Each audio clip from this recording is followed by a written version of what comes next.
ছবিটির শুরুতে আমরা একটা ভবিষ্যৎ পৃথিবীতে প্রবেশ করি, যেখানে মানবজাতি 25 বছরে এসে স্থির হয়ে যায়। সব ধরনের মানুষের শরীরে একটি ঘড়ি থাকে, যা তাদের বাঁচার জন্য প্রয়োজনীয় সময় দেখায়। ধনবানরা প্রচুর সময় অর্জন করতে পারে, আর গরিবদের জন্য চলতে থাকে কঠিন, যেখানে সময় প্রায়ই শেষ হয়ে আসে।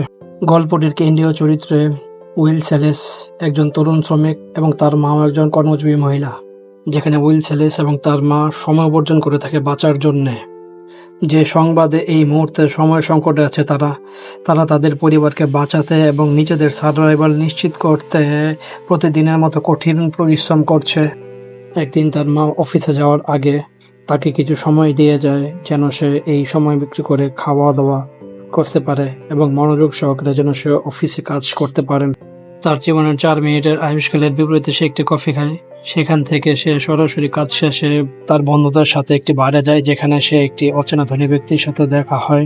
সেই ধনী ব্যক্তি তাকে কিছু সময় দেয়, যেটি প্রায় 100 বছরের সমান, যা উইলকে একটি নতুন দৃষ্টিভঙ্গিতে দেখায়।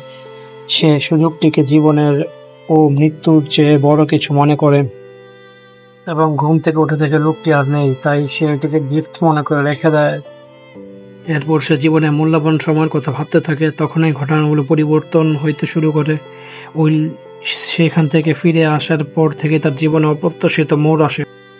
পরবর্তী সিনে আমরা উইলের মাকে দেখি, যে সময় অথবা টাকার অভাবে বাসে উঠতে পারে নাই এবং দৌড়াতে থাকে।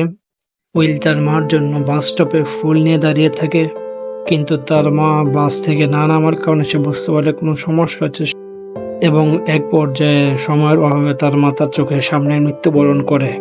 এই ঘটনা উইল স্যালেসকে ক্ষুব্ধ করে তোলে এবং সে শপথ গ্রহণ করে যে ধনীদের কাছ থেকে সময় ছিনিয়ে গরিবদের মাঝে বিলিয়ে দিবে। সে কি ধনীদের বিরুদ্ধে বিদ্রোহে টিকে থাকতে পারবে? এই অংশটুকু দেখার জন্য চ্যানেলটিকে সাবস্ক্রাইব করুন।